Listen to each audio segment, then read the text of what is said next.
mɔgɔ ye cogo bɛɛ i ka batigɛ sara nɔgɔya walasa ka dɔ fara aw ka sara dawla ani sanga kan Falilu Couture chez Chamé frère bɛ aw ka bila la ka fara atelier de couture haut de gamme kan Falilu boutique filɛ aw sago ani aw donko bɛɛ bɛ sɔrɔ yan wa sugulataga bɔraw ma bazin sugu bɛɛ tissu borodew fo ka taa se prêt-à-porter ma cɛta ani musota fugulanw sanbara parfum machetu wusulɔnw ani masiri sugu wɛrɛw. Dit à faux, le débat du soir interactif.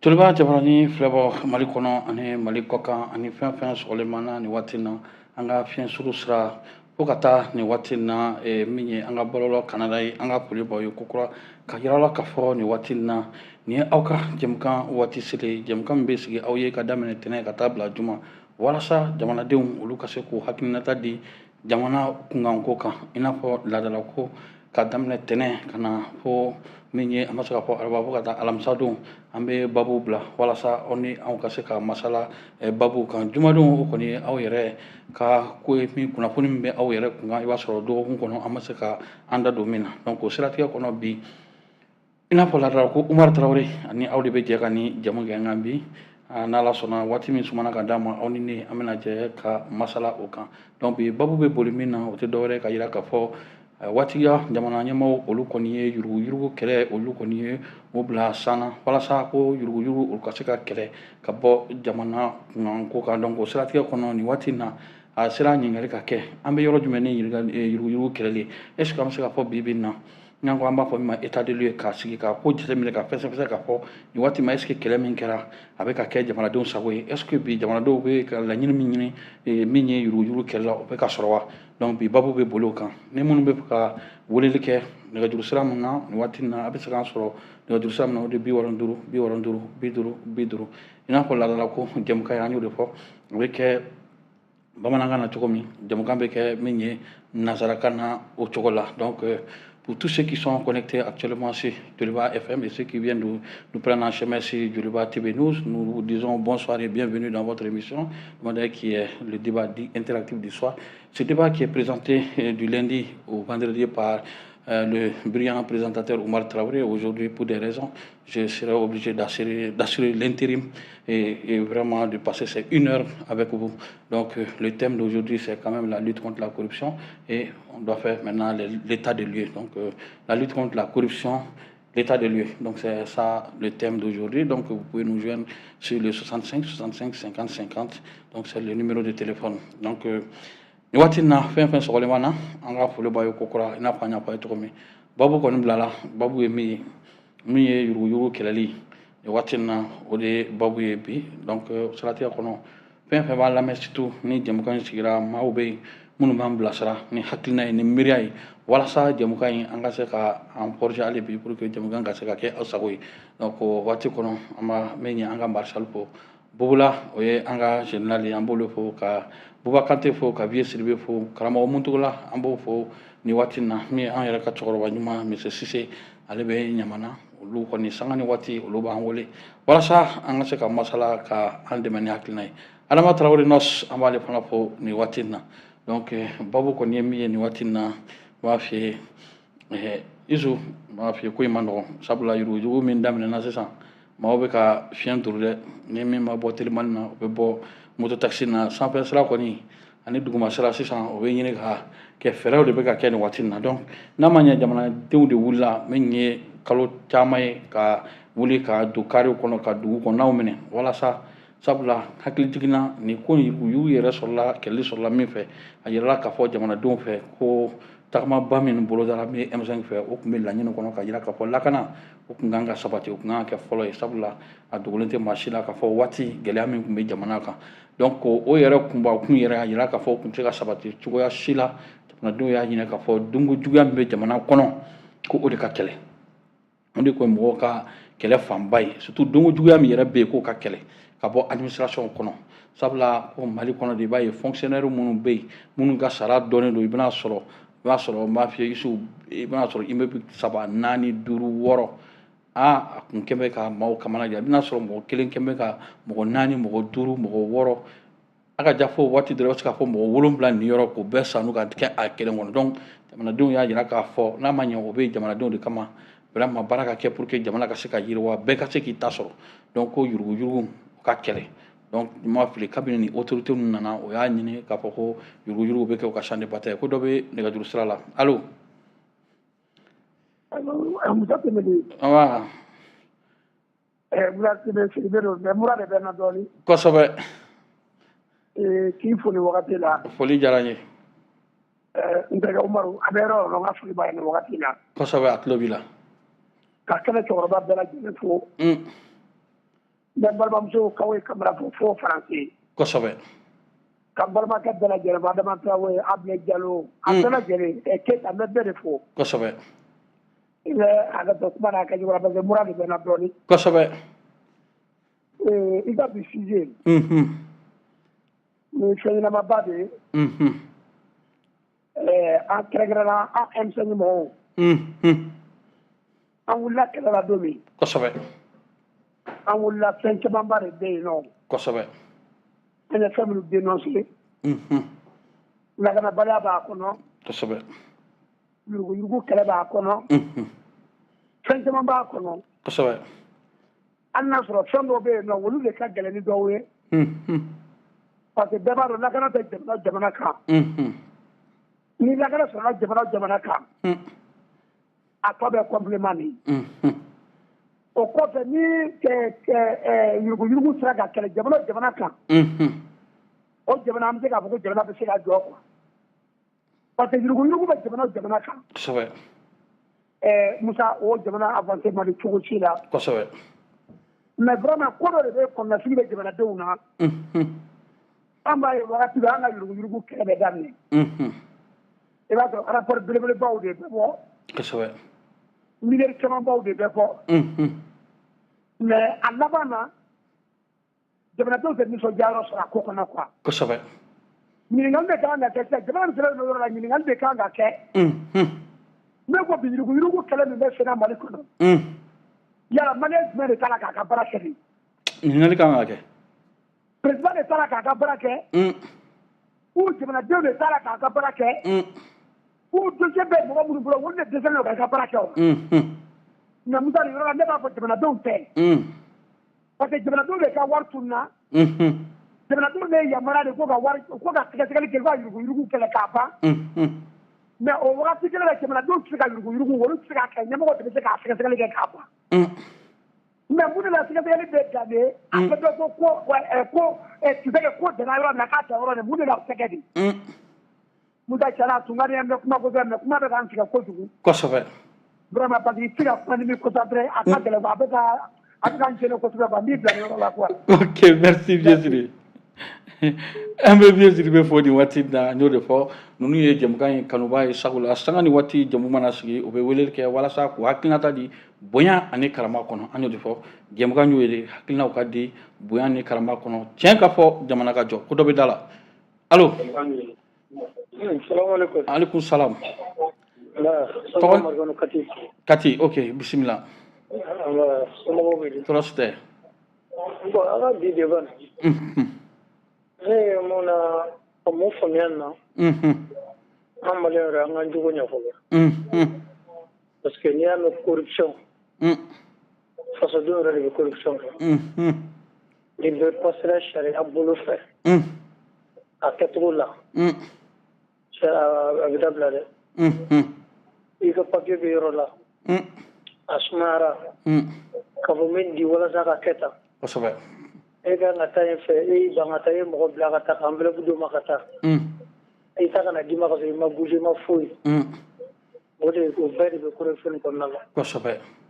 Hali n'a kɛra sirada la wari di ye. I ye infraction kɛ papier dir'i ma taa sara i k'i ka reçu minɛ i kana i ka bolimafɛn ta ka taa n'a ye.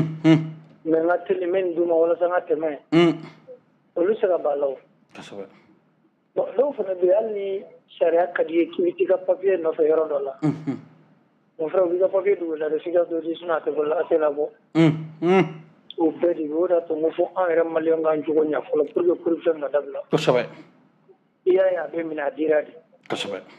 mais mɔgɔ bɛ fana i t'a di fana mais u b'a a f'u ba i ka ko kɛ fo walasa ka di sinon u t'a i ka ko kɛ fana mais si tɛ jamana avancé mais si tɛ président dɔ ye maliyɛn yɛrɛ f'an ka ninnu de bɔ an jogo la la bɛ sira sɔrɔ kosɛbɛ merci n bɛ kuma la merci an b'i fo ka katikaw fo n y'o de fɔ tiɲɛ ka fɔ jamana ka jɔ sabula jamana in kɔni a yuruyuru kɛlɛli kuma kɔni an bɛ se k'a fɔ a bɛ gɛlɛ ko dɔ bɛ da la allo salaamaaleykum aleykum salam ne fa tɔgɔ ni jamu i bɛ ka wele kɛ ka bɔ min Abdoulaye Samake Abdoulaye Samake ok Abdoulaye Samake bisimila salaamaaleykum Musa yurugu yɛrɛ bon ne ɲɛ tɛ kɛlɛ cogo la ka Mali la parce que mɔgɔ t'i yɛrɛ kɛlɛ quoi yurugu kɛbaga ye ɲɛmɔgɔw de ye mais don o don olu b'a la ko la lutte contre la pauvreté dugumamɔgɔ tɛ fɛn sɔrɔ a la o yurugu n'a bɛ kɛlɛ a bɛ kɛlɛ sanfɛ mais mɔgɔ min yɛrɛ kɛlɛ a bɛ y'a tɛ ka ban yɛrɛkɛlɛ de don yɛrɛkɛlɛ tɛ se ka yɛrɛkɛlɛ k'a tɛ ban o bɛɛ kɛra kodɔnna ye sisan ko ninnu yɛrɛ kuma Mali kɔnɔ kosɛbɛ vraiment maloyala ko don quoi jamana yɛrɛ bɛ cogo min na n'a fɔra ko jamana wari ko bɛ kabako kuma don dɛ Musa walayi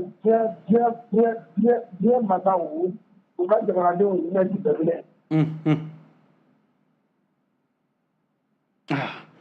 an b'a fɔ an b'i fo ka jikɔrɔnikaw fo nin waati na Isu b'a f'i ye yurugu na kan ka kɛlɛ dɛ i bɛ ɲini ka sa baara la yo bɛ ɲini ka sa baara la an dugumamɔgɔw an ɲaninen don an fɔra ko mɔgɔ kelen de bɛ jamana miliyari an bɛ tila k'an sigi tuguni ko lahara u bɛ ka lahara ko kuma min kɔni kɛra kosɛbɛ ani mɔgɔ tɔw bɛ taa lahara min kɔnɔ ne ma taa lahara kelen don quoi Bada ni lahara kelen don quoi lahara in ne b'a dɔn lahara wɛrɛ bɛ sɔrɔ yen min bɛ Ala ka lahara ye quoi k'a ye jamanadenw de tɔɔrɔlen don san 80 san 60 san 70 solution tɛ sɔrɔ foyi la mɔgɔ kelen de bɛ k'i da jama yɔrɔ kan k'o to o bɛ minɛ k'o bila kaso la n'o san 1 san 2 kɛ o bɛ bɔ k'o bila o y'o bannen ye a ye dɔgɔtɔrɔso joli wari dun a ye ekɔliso joli wari dun a ye usine joli wari dun la an kɔni lahara ko in kɔni ne kɔni bɛ fɛ k'u ɲininka aw bɛ taa lahara min kɔnɔ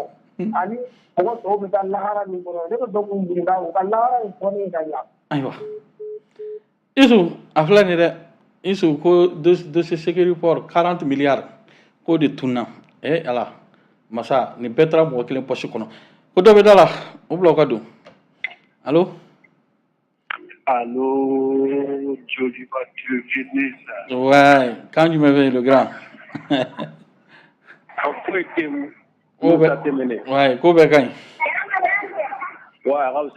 ouais ça va Dieu merci ni fo kosɛbɛ comme d'habitude foli diyara n ye k'an ka ɲɛmɔgɔba yɛrɛ fo Alidu Atahɛri Mayiga kɔrɔbɔrɔkɛ fama wallahi kɔrɔbɔrɔkɛ fama m'a fo dante foli min na ale ta kɔni ma nɔgɔ sisan b'a sɔrɔ ale bɛ lɔbula yen walima sisan b'a sɔrɔ madame bɛ wusulan dilan na kɔrɔbɔrɔ ninnu ta kɔni o ta ye lɔbu dan ye dibisogo ani te a b'a la ka te première sigi a kɛrɛfɛ bɛɛ tɛ se sinon Isu fila ninnu tɛ se ka kɔrɔbɔrɔ ta parce que kɔrɔbɔrɔ ninnu filɛ nin ye i b'a dɔn olu ta bon comme dit j'avais n bɛ n ta tɔ to ayiwa i ta tɔ to dɛ an ka ɲɛmaa don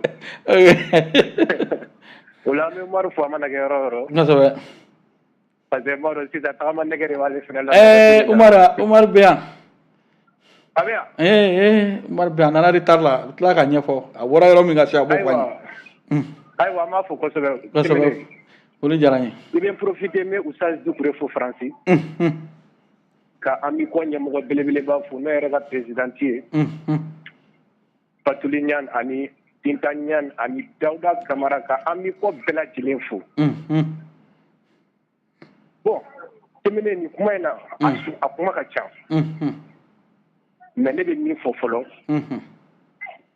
Asimi yurugu mun kɛra IBK ka wagati min kɛra ATT ka wagati ani min kɛra min bɛ ka kɛ sisan n nin bɛɛ de bɛ wele ko yurugu mais olu b'a la ko u yɛrɛ ta de to yen u ta dogo u ta kɛ liburuma ye quoi mais wala ka kɔrɔlenw de kɛlɛ ka ɲina k'a fɔ ko dɔ bɛ ka kɛ olu yɛrɛ ka wagati quoi min yɛrɛ bɛ ka kɛ olu ka wagati o ɲɔgɔnna ma deli ka kɛ fɔlɔ i mana don fan o fan a bɛ komi i n'a fɔ an tɛ sɔrɔsi fanga la quoi ne ye nin kuma fɔ Umaru ɲɛna yan ko CND ta kunna CNDT ka rapport bɔra yan nɔ miliyari joli jamana denw b'a la ka kule ni malobɔrɔ sɔngɔw ye ni balo sɔngɔw ye o jamana sɛnɛkɛyɔrɔ ɲɛmɔgɔw de b'a la ka miliyari kɛ i b'a fɔ marasi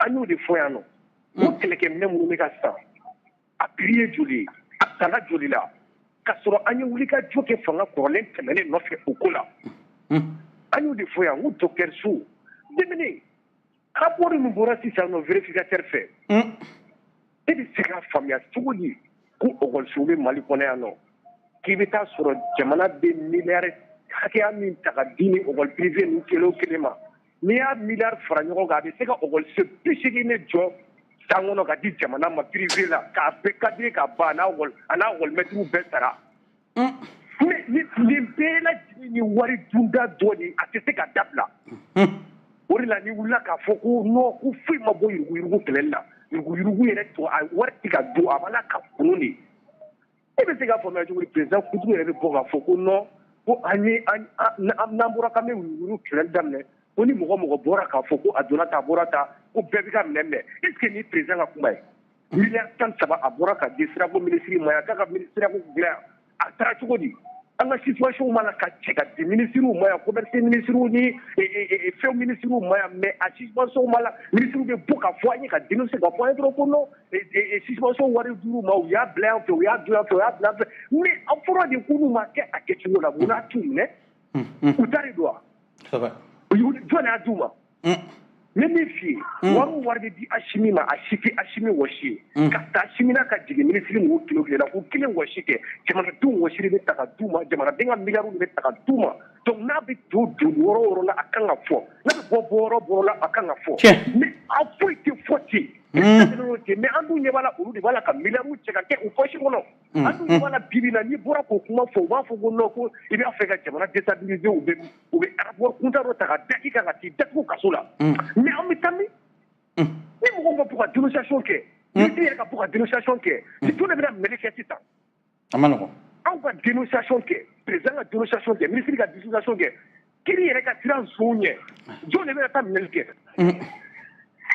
an bɛ ka kuma in fɔ kuma bɛɛ u bɛ ka lɔ ka fɔ ɲɛna ko non fanga tacogo ka ɲi Kidali minɛla prépara est ce que nous on a besoin de ça a fɔra de ko jamana in gɛlɛya dɔ ye yuruguyurugu ye ko maa kelen bɛ se ka maa miliyari ni yɔrɔ dun ko k'o de bati ko k'o de dabila anw ye fanga dɔ de kɛlɛ an ye kari kɛlɛ k'a fɔ ko k'i bɛ k'a b'a la ka jamana in nafolo bisi ka di a den n'a ka denbaya ni a musow ma ko an tɛ ka foyi sɔrɔ a la kalanko jɔlen don kɛnɛyako jɔlen don baloko jɔlen don fɛn bɛɛ jɔlen don mais sisan o ko kelenw ma la ka kɛ o président kelen Asimi ni sen kan ko maliyɛndenw ka danaya bɔ o kan sisan ko da ka di o kan ko parce que ko président fanga de don ko sɔrɔdasi fanga de don ko Asimi Kidali libéré da tɛ se ka di o kan mais min f'i ye ni yuruguyurugu tɛ se ka kɛlɛ bi a tɛ se ka kɛlɛ ni fanga in fɛ parce que a kɛbaga yɛrɛ di olu ye a kɛbaga ye olu ye yɔrɔ min na parce que olu ye kɛlɛkɛminɛ minnu san u ma bɔ ka rapport foyi di anw ma o kolen na o ye kelen wa san o san minisiri ninnu bɛɛ lajɛlen kan ka bilan de kɛ jamanadenw ye wari min dir'u ma a taara wo min na a bɔra wo min na a bɛ ne yɛrɛ bɛ k'a yɛrɛ ɲininka aw ni Sugɛli de ye kɛlɛ kɛ ɲɔgɔn fɛ wa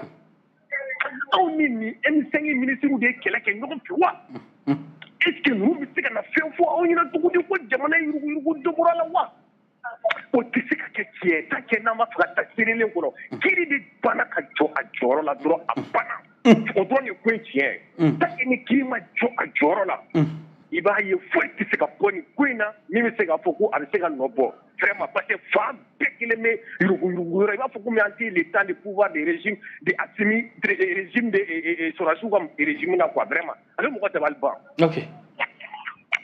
ok an b'i fo sabula cɛ ko in bɛ kɛ ni hakili a tɛ kɛ ni dusu ye Isu n b'o de f'i ye n ko ala dɔrɔn de bɛ suraka bogotigini dafalen dɔ danpe jukɔrɔ nin ko in ala k'an ɲuman porokoto ka bɔ nin ko in na n b'a f'i ye yurugu kɛlɛli b'a fɛ jamana in kɔnɔ isu ni rapport minnu bɛ ka bɔ ni ye jateminɛ kɛ a fɔra ko ni Mali yɛrɛ ko 23 milliardaires et chacun a 23 milliards dans son compte ala k'an porokoto jamana min an bɛ ka fɔ su ni tile waatiw ka gɛlɛn jamana ɲɛmɔgɔ bɛ ka fɔ an ka sentiriw seere n'an texte tɛ ɲini k'a tigɛ b'a f'i ye seere kɔni kelen kɔni kɛra isu e yɛrɛ filɛ ne i bɛ bɔ ka bin na fan bɛɛ nka ala k'an porokoto o dɔ bɛ da la o bila o ka don isu allô allô le grand féminin oui bonsoir vous allez bien trop c'est Mbara Mba ni fo me jilwa nyama so foli diyara n ye Mbar fo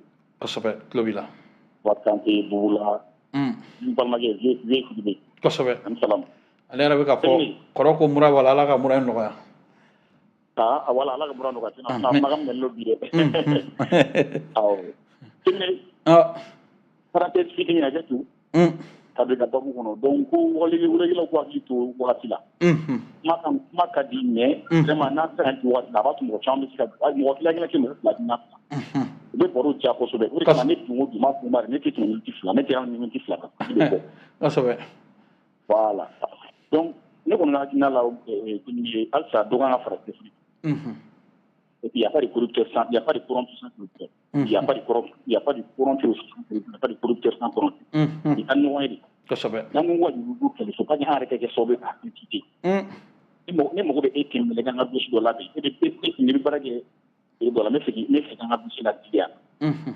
ni bi ta ni wo di se ma be ka ni e ko ta no de e jabu ya me ni bi da se so be ta e do la donc do ba en refana la de en flamma de do il faut en flamma de kele angana e ta no bala de ne do be en fana la le ba ba me kala voilà on me fait la fin ok merci beaucoup an bɛ fɔ i ka hakili ɲuman na n'o de fɔ jamana yuruguyurugu waati min surtout jamana tɛ se ka jɔ ka to yuruguyurugu la isu n'o de fɔ sisan e bɛ bɛn ka bɔ min na an ka cɛ su ni tile n'a fɔra ko sisan i b'a sɔrɔ e promotionnel dɔ bɛ yen u bɛ don fonction na bi kalo kelen kalo fila isu i b'a fɔ e ni min tun bɛ sigi gɛrɛn na ka te min i b'a fɔ o tɛ Mali kɔnɔ fonctionnaire sala dɔnnen don aw bɛ o de fɔ yɔrɔ dama dama bɛ Mali kɔnɔ n'i bɛ fɛ ka kɛ waritigi ye i tɛ taa yen koyi i bɛ taa affaire man de yan ni mɔgɔ mɔgɔ bɛ fɛ ka kɛ waritigi ye Mali kɔnɔ i bɛ taa business de kɛ wari bɛ sɔrɔ yen de mais kini cogo fonction kɔnɔ i ka sara dɔnnen don isu kalo kɔnɔ i kan ka min ta o dɔnnen don mais kalo kelen i b'a ye aw ni dɔw bɛ sigi gɛrɛn na an bɛ te wuli waati a dɔw yɛrɛ bɛ isu i b'a sɔrɔ hali sigɛrɛti yɛrɛ fo i ka ɲɛ o ma mais o mana fonction sɔrɔ kalo kelen kalo fila i b'o de ye dagabana mobiliw kɔnɔ immeuble bɛ jɔ wari min bɛ bɔ min et c'est le contribuable malien qui souffre donc vraiment ni yurugu kɛlɛli ɲɛmaaw kɔni y'a pata mais comme a bɛ fɔ fana cogo min isu le temps des hommes n'est pas le temps de la justice sariya fana bɛ baara kɛ sariya ni maaw fana bɛ fɛ ko ka taa cogo min teliya la o tɛ se ka kɛ parce que n'i ye jateminɛ kɛ fo sariyaw textes de ka falen o de kosɔn ne j'ai beaucoup apprécié le Burkina président ye min fɔ yuruguyurugu kɛlɛ a y'o de fɔ c'est à dire ka mɔgɔ minɛ dɔrɔn ka taa datugu tɛ o isu bi na mɔgɔ joli de bɛ kaso la bi kasoba la yuruguyurugu kɛlɛli hukumu kɔnɔna na minnu yɛrɛ ka situation yɛrɛ ka sɔrɔ yɛrɛ ma seli fɔlɔ a mɔgɔ joli bɛ yen donc o ka kiiri o ye min ta o ka sara ko dɔ bɛ da la o bila o ka don isu allo bayan bila tɔgɔ ni jamu i bɛ ka wele kɛ ka bɔ min i bɛ i ka radio faga pour que an ka se ka ɲɔgɔn sɔrɔ i bɛ mabɔ radio la pour que an ka se ka ɲɔgɔn sɔrɔ télé de don voilà ok bisimila tɔgɔ ni jamu ça va oui ça va i tɔgɔ ni jamu i bɛ ka wele kɛ ka bɔ min ne tɔgɔ ye Aruna Jara ok i bɛ ka wele kɛ ka bɔ min bon n ok bisimila i hakilinata ye mun ye bon ne hakilinata ye min ye mais pour fɛn fɛn fɔla olu bɛɛ kɛlɛ yuruguyurugu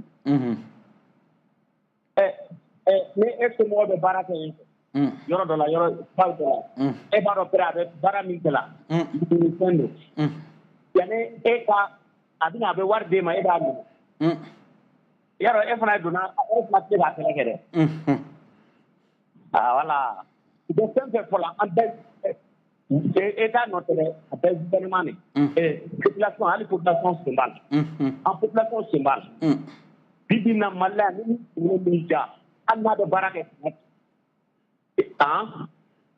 Allah bɛ baara kɛ i b'a fɔ k'a man ɲi min tɛ baara kɛ i b'a fɔ k'o man ɲi o ka ɲi k'a sɔrɔ o bɛ fɛn d'i ma kɛlɛli aw population sen b'a la an bɛɛ population sen b'a la aw kana gouvernement o de tun bɛ ne bolo k'a fɔ ɲɛna fɛn bɛɛ fɔ olu bɛɛ sen b'a la ye. Ok vraiment an b'i fo k'i waleɲuman dɔn.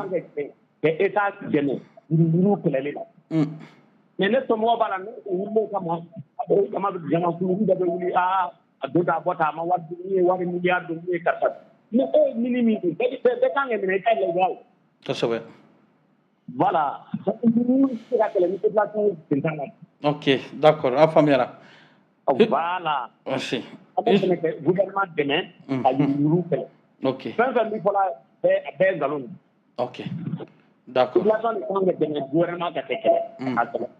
Ok d'accord donc ne bɔra kuma la o de tun bɛ ne bolo. Ok merci beaucoup a faamuyara Isu i ɲɛ b'a la a ko in y'o de fɔ ça veut dire ko dɔ bɛ farafinna an fana ka jamana c'est vrai c'est à dire waati dɔ la parents an somɔgɔw yɛrɛ de bɛ mɔgɔw fana pousser ka taa tali kɛ parce que i b'a sɔrɔ den bɛ kɛ fonctionnaire b'a mɛn k'a bɛ jɔyɔrɔba la bɛɛ c'est à dire bɛɛ de bɛ dulon o la a nana kɛ yɛrɛ a bɛ k'a fɔ ko n'i t'a ta dɔrɔn k'i dangaden ko parce que faso nafolo don dɔ bɛ da la Isu o bila ka don. Tɔɔrɔ tɛ. Wa tɔgɔ ni jamu i bɛ ka wele kɛ ka bɔ. Alu Konate ka bɔ Jungari la. Ok Alu Konate Sagari la bisimila. Bon ni kɔni ne ye mun ye faamu kuma in na. Yurugu kɛlɛli a bɛ kɛ mais a ka gɛlɛn quoi. Cogo di. Parce que n'i y'a ta k'a lajɛ an yɛrɛ minnu ye population an yɛrɛ de fana bɛ mɔgɔw lasiw ka kɛ yurugu kan. Par exemple ni e taara i ka ci dɔ ɲɛnabɔ polisiso la ou bien polisiw bɛ minɛ yɔrɔ dɔ la ou bien ko dɔ la i sara sisan a ka se ka tile mɔgɔ caman tɛ sɔn ma donc an yɛrɛ bɛ mun ye ka arranger dɔrɔn ka kɛmɛ mina pour que ka bila i ka arranger quoi ou bien ni minɛ an ka ko bila ni ɲɔgɔn cɛ cogo dɔ la nin ko kana gɛlɛya o a bɛ wele kuma la. O tɛ yurugu ya. Kosɛbɛ. Bon hali n'a ma n'a tigi ye e yɛrɛ de bɛ ka kasa ka don a da fɛ. Donc n'o nana diya ni mɔgɔ wɛrɛ min a yɛrɛ ka taa heure ni fila ko kɛ o bɛ se ka fɔ dɔrɔn bɔ a lajɛ i ka dɔ di i ka taa quoi. Donc a ko ka gɛlɛn quoi. Kosɛbɛ. Donc o kɔni ye ne ka faamuyata de ye. Ok an bɛ fɔ ka Suzanne mɔgɔ fɔ Isu y'o de fɔ yurugu ni a kɛlɛli vraiment a kan ka lajɛ parce que surtout administration kunda o fana a kan ka lajɛ mais population fana niyɔrɔba b'a la n'o de fɔ Isu polisi bɛ minɛ sisan i bɛ préférer ka kɛmɛ di ka sɔrɔ ka taa o ka fisa i ka taa i b'a fɔ i bɛ taa reçu sara o dɔ bɛ da la o bila o ka don. An la. An la. An b'a an la. E ça va. Tɔɔrɔ tɛ tɔgɔ ni jamu i bɛ ka wele kɛ ka bɔ min. Bon ne bɛ bɔ Segu. Segu ok Segu bisimila.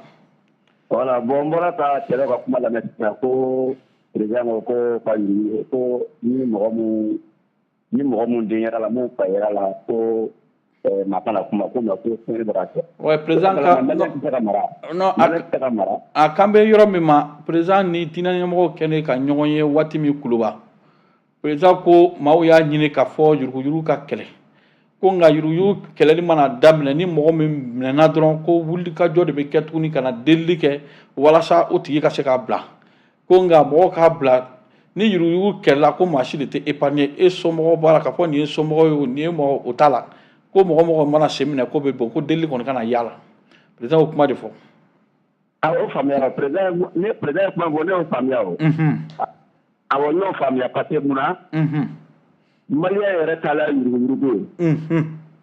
Hali ni ko malien kana yurugu kɛ a dalen bɛ yurugu kɛ parce que dutigi joli bɛ yen nɔ n'u bɛ taa kasi mɔgɔw da la ko karisa ko n den filɛ nin ye k'a sɔrɔ a niveau t'a la a dɔnniya t'a la foyi t'a la cɛ bɔra fɔlɔ fɔ mɔgɔ min ka ɲi o tɛ taa dɛ mais ko yurugu tere de quoi a ɲɛmɔgɔ malien bɛɛ de quoi a kana jigin an na an ka tiɲɛ fɔ tiɲɛ tɛ baden fɛn ye quoi. Malien e bɛ jateminɛ kɛ ne filɛ ne ma kalan n ka papier bɛ ɲɛnabɔ cogo cogo n t'a ɲɛnabɔ cogo dɔn. I bɛ taa sɔrɔ dɔw ye kaso yɛrɛ kɛ u ka papier bilalen don k'a ban sira wɛrɛ fɛ tugun mun ni a bɛ kɛ yurugu de yan. yurugu kɛlɛli c'est-à-dire que jamana ɲɛmɔgɔ bɛ k'a kɛ dɛ koyi a y'a kɛ dɛ a y'a kɛ dɛ maa si ma an ma deli ka jamana nin waati in na ka daminɛ démocratie tile la ka n'a bila nin waati in na Alpha tile ka n'a bila nin na n'u ye baara mun kɛ u ye yurugu kɛlɛli min kɛ ne m'a ye o ɲɛ na kɔni i bɛ se k'a fɔ de a ko man di n'o fɔ an b'o faamuya mais quand même nin kɔni k'a daminɛ Alpha tile la ka n'a bila IBK tile la nin ye baara min kɛ a ye yurugu kɛlɛli min kɛ an ma deli k'a ye an ma deli k'a ye. Aso ka tan de la ale ministre bɛ gouvernement na o nɔ minɛ dɔw caman ye wari dɔw yɛrɛ y'a ka wari yɛrɛ sara.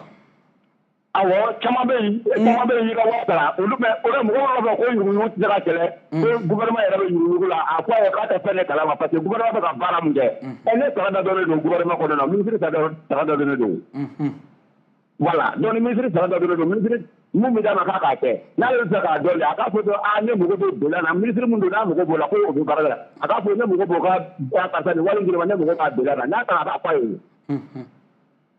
mais an kɔni b'a ɲini ala ka hakili ɲuman di maliyɛndenw ma mais n kɔni b'a dɔn nin waati in na ninnu ye baara min kɛ n'u ye yurugu kɛlɛli kun minnu bɛ kaso la u ye wari minnu sara caman bɛ yen wari sara o k'i to kɛlɛ kɔnɔna mɔgɔ tɛ sara ma tigɛ mɔgɔ sara ma tigɛ mɔgɔ ka denbaya ma jɛ foyi saraw bɛ ka kɛ fɛn bɛɛ ka kɛ an ka barika da ala an ka barika da ntumi ɲɛ ala ka wuli ara d'a ma. Amina yarabi.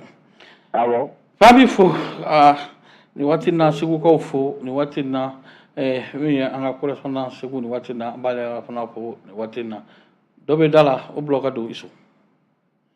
Allo.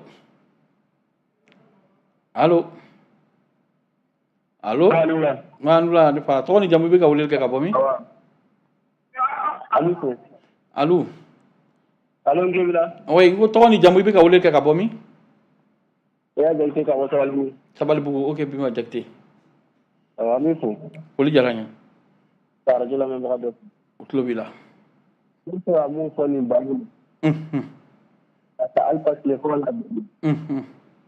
Ka Cisse mun buruburu sera ka. Awɔ. Ya dalu ko la bo. Allo? Oui, allo, tulo b'i la oui. Dalu ko la min.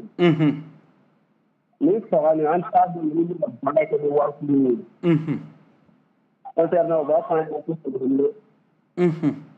Ni wari in donna da min fɛ. Jɔn de dara jɔn la par exemple dugu minɛ na dɔw bɛ dugu minɛ ka tɛmɛ wari dɔ ɲini k'a y'a bɛn. Asa dɔ de tun dira. Bɛɛ bɔra min kalama. Dɔ de y'o jɔ. Donc ni ka baara kɛ ni wari hakili ye. Mais il doit barrer qui est là. Il peut aller la connexion. Parce que le monde la manque. Allez nous pour aller à Gamande. Après la bataille du Sama, le Sama era une par exemple. Allô? Oui, allô, par exemple, on te l'a là. Demain, on a barré. Sara ka dɔgɔ. Kiri tigilamɔgɔw tɛ siran a la. O jamana yurugu tɛ se ka ban. Donc ko baara ka na. Sara ka ca denbaya tigi tɛ ka 50 ta. Kosɛbɛ. I bɛ dépense bɛɛ bɛ 50 la. Kosɛbɛ. Kalo bɛ sa o y'a sɔrɔ foyi tɛ bolo bilen. Donc e bɛ y'a ye sisan olu bɛ ɲini baarakɛyɔrɔ ye mun b'a to k'u k'i dépanner chaque kalo wa. Ni baara tɛ yen. Baara kelen bɛ choisi ka recrutement process. Bale joli min bɔra ka taa recrutement na dɛmɛ sisan. Kosɛbɛ. Mais mɔgɔ joli de bɛna taa? Ɲininkali kan ka sɔmi.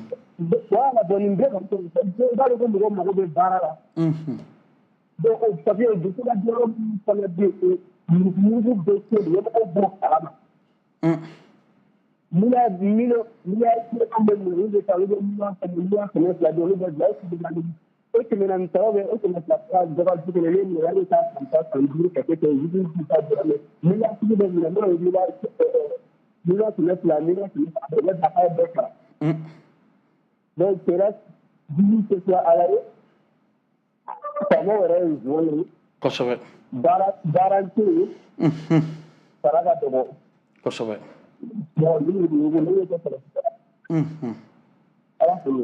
Ok, foli diyara n ye n'o de fɔ Yusu maa kelen ka maa tan ni yɔrɔ dun i b'a ye jamana in kɔnɔ yan jamana min an b'a fɔ ko cogoya tɛ yen nka o waati kelen na o jamana kelen in n b'a f'i ye ko dɔ bɛ da la Yusu o bila o ka don allo. Salamu alaikum. Alaikum salam. N denkɛ Musa somɔgɔw bɛ di. Tɔɔrɔ tɛ. Ayiwa Ala kana baasi kɛ. Amin amin. I fa don kɔrɔbɔrɔkɛ don.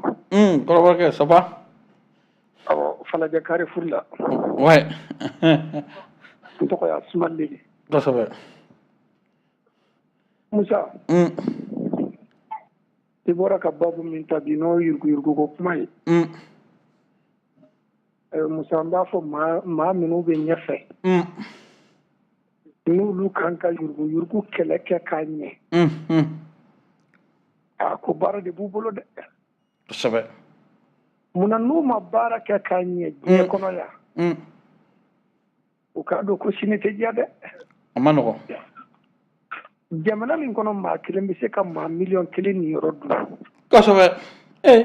A fɔra a bɛ minɛ ka taa datugu waatinin dɔ. A fɔra affaire sécurité la ko 40 milliards k'o bɛɛ taara maa kelen poche kɔnɔ.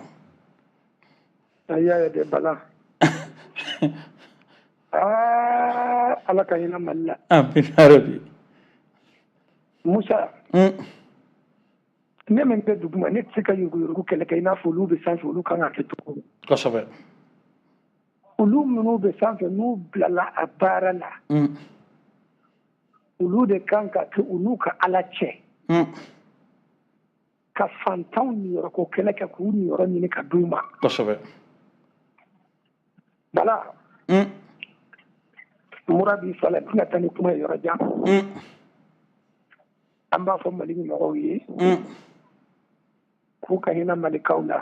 Kosɛbɛ. N'o tɛ sini tɛ diya dɛ. Walayi. Asumani ka hakilina de ye nin ye. Salamu alaikum. Rahmatulahi wa barakatu. An b'i fo an ka cɛkɔrɔba ɲuman kɔrɔbɔrɔkɛ hali n'a y'a sɔrɔ kɔrɔbɔrɔ bɛ an den nka an b'i fo nin waati in na an y'o de fɔ yuruguyurugu kɛlɛ jamana in na ko in ma nɔgɔn dɛ Yusu min bɛ da la aw ye bila o ka don allo. Umar. Ouais, Umar grand-père de bɛ yan bi Tɛmine de bɛ yan. Musa nabi ɲuman tɔ ma. Ouais. Ouais, ne tun b'i ka kuma na sisan. Ouais, ça va. Thématique, ça c'est lutte contre la corruption, état de lieu. Lutte contre la corruption, état de lieu. Les hommes passent, le Mali reste.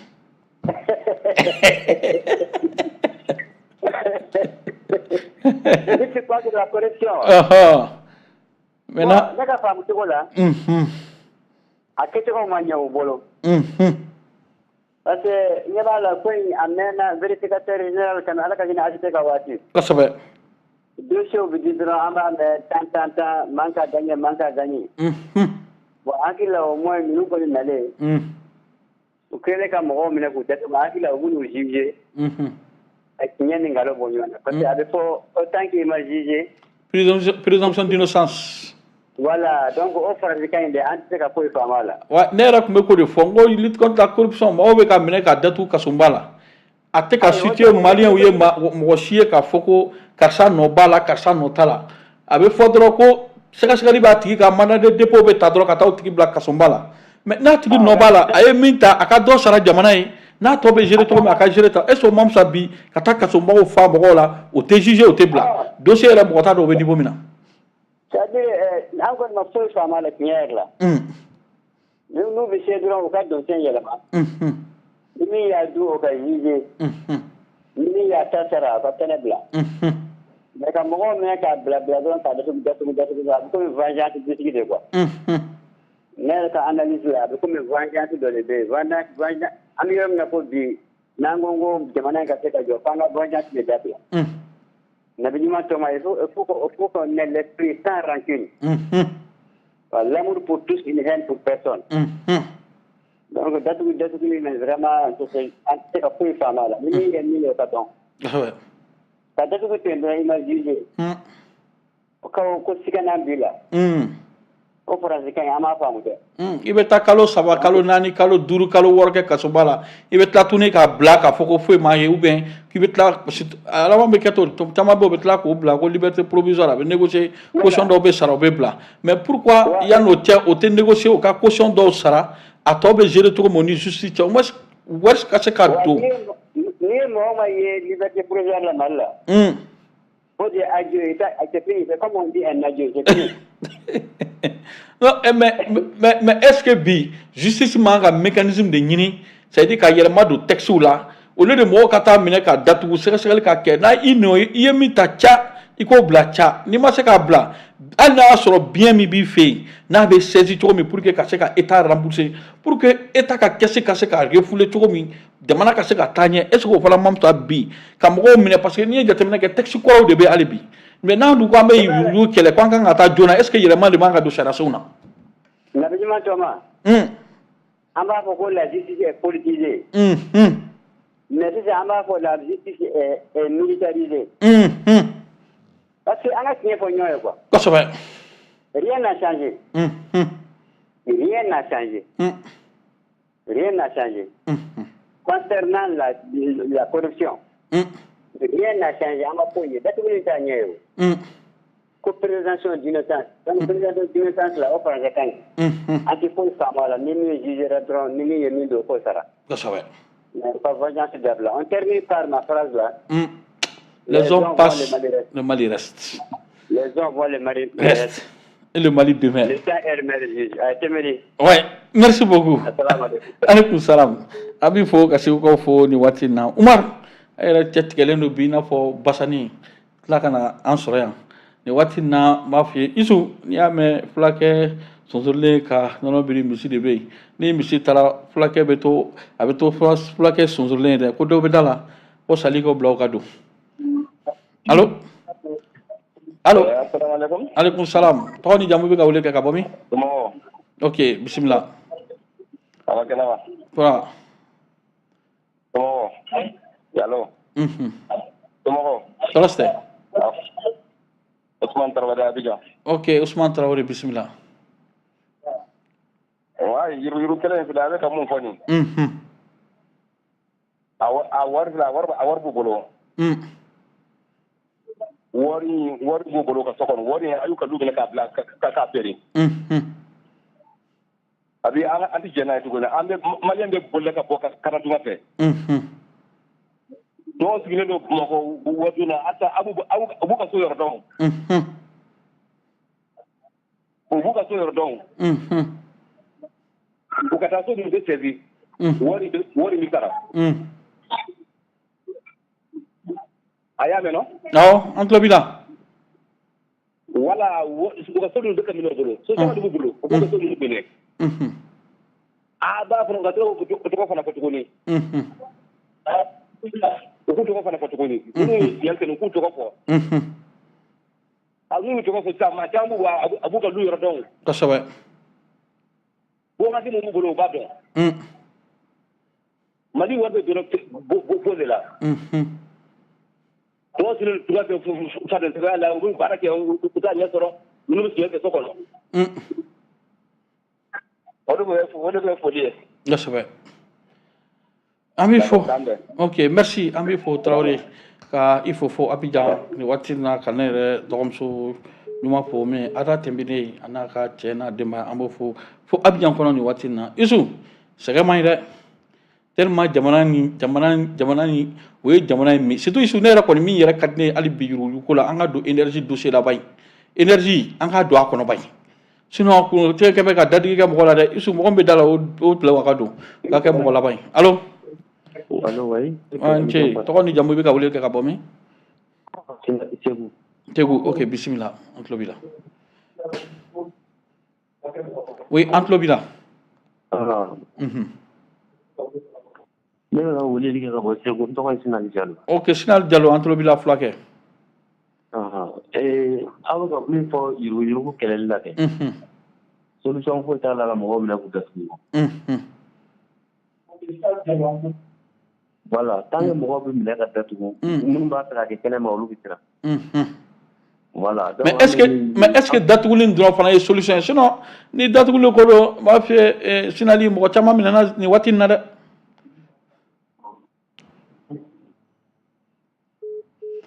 Sinali taara Isu o de fɛ yuruguyugu kɛlɛ in an ka don dossier énergie dossier sinon kuratigɛ yɛrɛ de kɛ bɛ ka dadigi kɛ ministre dun bɔra k'a fɔ ko suyɛni ni fɛnw b'a kɔnɔ an ka don o kɔnɔ a ka yuguba k'a lajɛ minnu fɛn fɛn da b'a la a bɛɛ ka wele bɔgɔ jeni ne kan ko dɔ bɛ da la Isu an tɛ nin tigi ta an ka kɛ maa laban ye allo.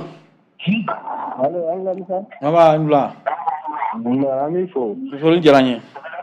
I baarakɛ ɲɔgɔn bɛɛ Arama Traoré. Oui, non, oui. Ba. Ko bi ta bɛ yurugu ko kan. Musa an fɛ yan yiri tɛ kɛlɛ Mali la yɛrɛ jama ninnu.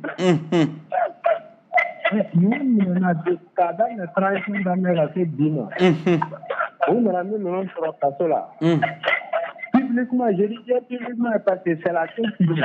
Même bien à ta bila au côté. Et à mes besoins sera justice sécurité à part les cautions. Bon, encore à tuer les iramola. Mais à ta quoi tu vas donner à la capacité. Au-delà de l'étoile. Ah, t'es là, Kali. Mais au-delà c'est la justice, non.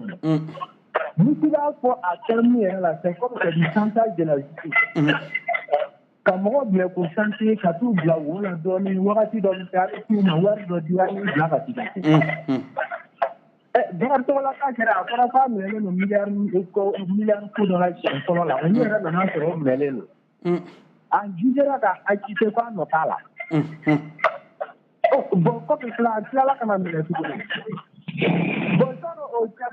ça, si les nous gratulons nos miens, mon avis, comment nous les positions notre loup là. Si, après ça, faut quatre questions. Mais quand dans nos voix, si on fait du moment, c'est là où on va les gâcher, que ça a l'air d'avoir fait un tir qui est comme si un cadeau. C'est vrai. Surtout, mi yɛrɛ ne dabali ban adama. Surtout an ka fɔ papu yɛrɛ ta yɛrɛ fana lajɛ a fɔra ko kiri kun nɔ b'a nɔ ka to Dakar mais ka avion ta ka na ka fɔ dalen bɛ kiri la ka taa u ka minɛ ka bila mana de dépôt la hali bi c'est vrai a bɛ ka fɔ dossier bɛ justice la mais le temps de la justice n'est pas le temps des hommes est-ce que il n'est pas temps sarakisɛ nin yɛrɛ de ka falen pour que ni ko in yɛrɛ an ka se ka accélérer ni min nɔ b'a la a kan ka min sara k'o sara ou bien n'a bɛ ni jamana yɛrɛ bɛ fɛɛrɛ kɛ ka biens ni fɛnw saisir cogo min u ka se ka kɛ pour que jamanadenw ka se k'u situer ni ko in na sani mɔgɔw k'a minɛ dɔrɔn ka taa bila kasonba la yanni u ka kiriw cɛ. Musa sariya ko tɛ ko ye. U bɛ kuma min fɔ ko le temps de la justice n'est pas notre temps. U k'o de bila an ka temps ni justice ka temps bɛɛ ka kɛ kelen ye. Parce que fɛn minnu minɛlen don a dɔnnen don justice tɛna bin kan o n ko justice kan ka sɛgɛsɛgɛli de kɛ ka ko tiɲɛ dɔ ka sɔrɔ ka kiiri boloda. Mais a bɛ se ka mɔgɔ minɛ cogo di ka taa datugu an b'a bila u kunna a ye sɛgɛsɛgɛli bɛɛ de kɛ ka sɔrɔ ka n'a minɛ. Kosɛbɛ. O ɲuman ye min ye parce que i b'a sɔrɔ a dɔw bɛ jamana kɔnɔ yan u ka voyage yɛrɛ man ca. Kosɛbɛ. Bon i b'i den k'i ka enquête k'a tigi kan k'a dɔn a nɔ b'a la wa a nɔ t'a la. Ok. D'accord. Ni tɛ ɲɛ a yɛrɛ ɲininkali kɔ a b'a ɲininka. D'accord. Bon an filɛ wagati min na yɛrɛ bi Musa aw ye kunnafonidilaw ye marché minnu bɛ ka di appel d'offre de bɛ ka k'a la ou bien gere à gere de don. An kan ka ɲininkali kɛ nin bɛɛ la. Marché minnu bɛ ka di sisan a dibi ka bon énergie marché dira jɔn ma maliyɛn joli b'a dɔn. Engrais ko ninnu fɔra commerçant minnu fɔra k'a dir'o ma maliyɛn joli b'u dɔn. Et puis c'est les choses publiques. Oui. Subvention dira minnu ma jɔn de b'u dɔn. Kosɛbɛ. Olu fanga de b'a dɔn olu de bɛ tila ka na fɔ a ma ɲɛnabɔ an bɛ tila ka fɔ k'olu bɛ kɛlɛ la quoi o tɛ kɛlɛ la bi a dɔn de bɛ an ka sɛbɛn ko k'an ka tulonkɛ dabila. Ok d'accord waati sera ni waati da régie bɛ ka yira k'a fɔ waati sera n y'o de fɔ n ko jamana in yuruguyurugu ko a kan ka kɛlɛ Yusu tellement sɛgɛn e ma y'ale sali yɛrɛ ye yan sali ɲɔgɔnnaw b'aw bolo yan n'a ma kɛ sɛgɛn n'a ɲɔgɔnna ninnu tɛ mais e ka jateminɛ sɛgɛn malo ka dɔgɔ parce que jamana in piyera de maa tɛ se ka maa kelen bɛ maa tan ni yɔrɔ dun.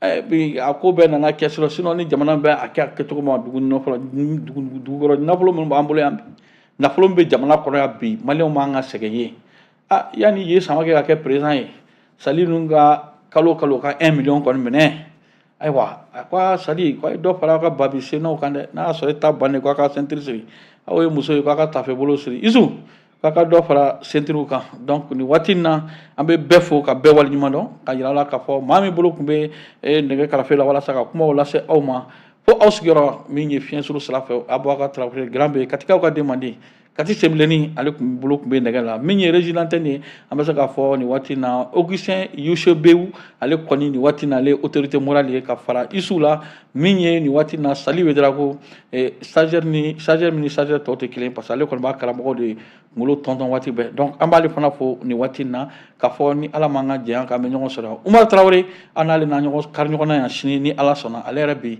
a cɛ tigɛlen don i n'a fɔ parce que i n'a fɔ maa min bɛ ka to ko kura kɔnɔ a taara Alu Dumayira an b'ale fo nin waati in na kɔrɔbɔrɔkɛ fama sisan a b'a sɔrɔ premier duma kɔnɔ wulilen bɛ Dija fɛ ka d'a ma aw k'an bɛn waati wɛrɛ. Falili boutique ale filɛ nin Badalabugu Falili couture o yɛrɛ dugumala la ni aw donna dɔrɔn aw numan fɛ Daraman ni Alima bɛ ka aw bisimila ko cɛɲi na téléphone 82 30 00 00 Falilu fɛ ye ko ye fɔ ko ban. Dit à faux, le débat du soir interactif.